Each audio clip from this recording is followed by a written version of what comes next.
Seorang perempuan bernama Tri Sulastri mendatangi SPKT Polrestabes Palembang. Warga Jalan Macan Lindungan, Kecamatan Ilir Barat 1 Palembang melaporkan kasus dugaan penipuan yang dilakukan oleh temannya sendiri bernama Putri Adita, warga Kecamatan Kertapati Palembang. Bahkan tak hanya korban Tri Sulastri, terdapat juga 4 temannya yang lain menjadi korban penipuan yang dilakukan oleh terlapor Putri. Atas ulahnya yang dilaporkan, kelima korban mengalami kerugian dengan total keseluruhan mencapai 22,5 juta rupiah.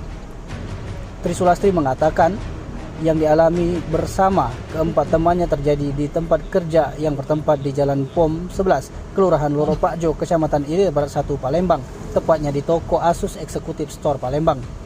Di mana ketika itu terlapor yang merupakan teman satu pekerjaan meminjam uang dengan korban Tri serta keempat temannya lainnya, yakni Alda, Nopi, Hilal, dan Rizky. Merasa kasihan dengan Tri, dirinya dan keempat temannya pun membantu meminjamkan uang kepada terlapor bermacam-macam nominal.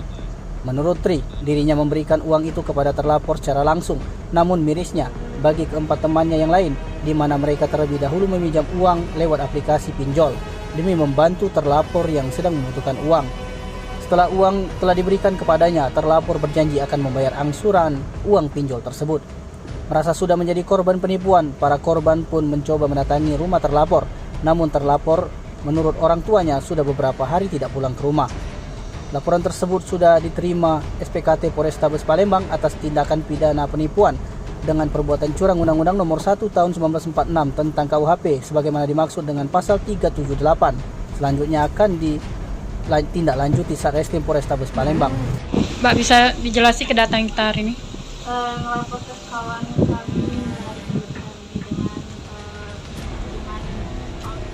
pinjol totalnya hampir 22.500.000. Korbannya berapa ikon? Korbannya ada 5 sama lapor.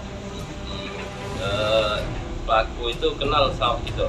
Kenal karena satu tempat pegawai, satu ruang lingkup pegawai. Karena sudah 2 tahun pegawai ini juga menyebut juga tidak tahu pas kejadian dia bikin banyak ini dia kabur. Dia minjem lewat apa? Ada yang sebagian pakai nomor rekening, ada sebagian pakai seperti pinjam dulu. Dia minjem lewat telepon apa langsung menemui? By chat. Dia ngomong uang-uangnya tuh masuk penjara, alih video masuk penjara, alasannya dia nak ngeluarin uang tuanya masuk penjara. Dia minjem duit sama kami, menebus uang tuanya. Kalau lewat dari chat, ada yang telepon, ada yang secara langsung. Mbak, kerugian total Mbak sendiri berapa Mbak? 10 juta. 10 juta. Mbak paling besar ya? Ada yang besar lagi 10 juta. 10 dari paling besar 10 juta ya. Dengan siapa Mbak itu Mbak? Lastri. Tim Liputan Sumsel Update TV melaporkan.